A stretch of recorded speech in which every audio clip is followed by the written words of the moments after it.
My life is complicated. I'm a high school senior and I dated Darren for the last 2 years. It was a roller coaster relationship with many highs and many lows. The last year of our relationship, we were sexually active. At first it was great, but as our relationship got more challenging, I started not to feel as close to him and we stopped having sex for a while. We had a great time when things were good, but he was so controlling and jealous that we spent so much time arguing and fighting that became very stressful and ruined our relationship. I never gave him a reason not to trust me. I never cheated, and I really don't feel like I did anything wrong. Part of the problem is that Carl's my next door neighbor, and we have been close friends since he moved here in 8th grade. It doesn't help that Carl is a great-looking guy and a great catch. Darren didn't trust that we spent a lot of time together and that he was always hanging around with me and texting me all the time. He'd always say I never trust a guy that spends so much time talking to a girl with a boyfriend. I'd always said that he isn't into me like that. He's just a really good friend. Plus, Carl's dated a bunch of my friends and never showed interest in me beyond our friendship.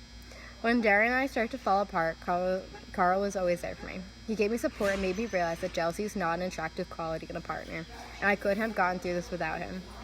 Then after we finally broke up for good, I was so upset and relieved at the same time, and Carl came over to comfort me. I was crying and he hugged me, and all of a sudden we were kissing. I don't know who started it first, but it happened.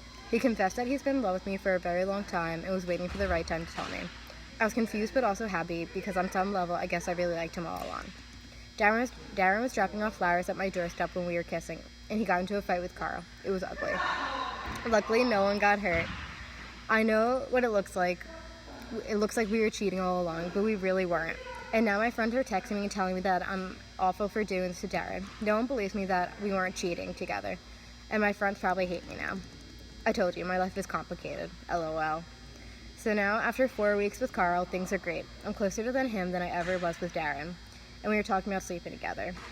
He knows I've been sexually active with Darren, and it seems like a natural thing to do, but part of me wants to take it slow.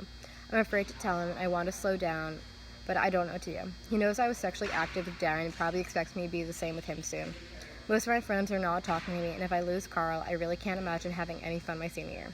I'm afraid he's all I have left, so I think I'm ready.